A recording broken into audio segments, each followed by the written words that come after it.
నమస్తే అన్న అందరికీ నమస్కారం. ఈ రోజు కువైట్ లో ఉన్న దినార్ రేటు విలువ గురించి తెలుసుకున్నాం. ఈ రోజు కువైట్ లో ఒక దినారు 275 రూపాయల 71 పైసాగా ఉంది. 1000 రూపాయలకు 3 దినార్ల 626 ఫిల్స్ అయితే మనం చెల్లించాల్సి ఉంటుంది. 10,000 రూపాయలకు 36 దినార్ల 260 ఫిల్స్, 20,000 రూపాయలకు 72 దినార్ల 520 ఫిల్స్, 30,000 రూపాయలకు 108 దినార్ల 780 ఫిల్స్ అయితే మనం చెల్లించాల్సి ఉంటుంది.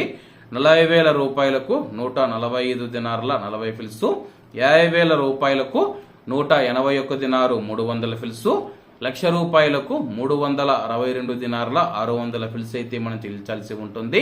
అలాగే నిన్న ఉదయం కువైట్ లో ఒక దినారు 276 రూపాయలకైతే ఉంది. నిన్నటికి ఈ రోజుకి 29 పైసలు తగ్గి ఈ రోజు కువైట్ లో ఒక దినారు 275 రూపాయల 71 పైసా వద్ద స్థిరపడినట్లు మార్కెట్ వర్గాలు వెల్లడించాయి. ఇవన్న ఈ రోజు కువైట్ లో ఉన్న దినార్ రేటు. మరిన్ని విశేషాలతో రేపటి వీడియోలతో కలుద్దాం. అంతవరకు అందరూ బాగుండాలి, అందులో మనం ఉండాలి. అందరికీ నమస్తే అన్న, జై హింద్.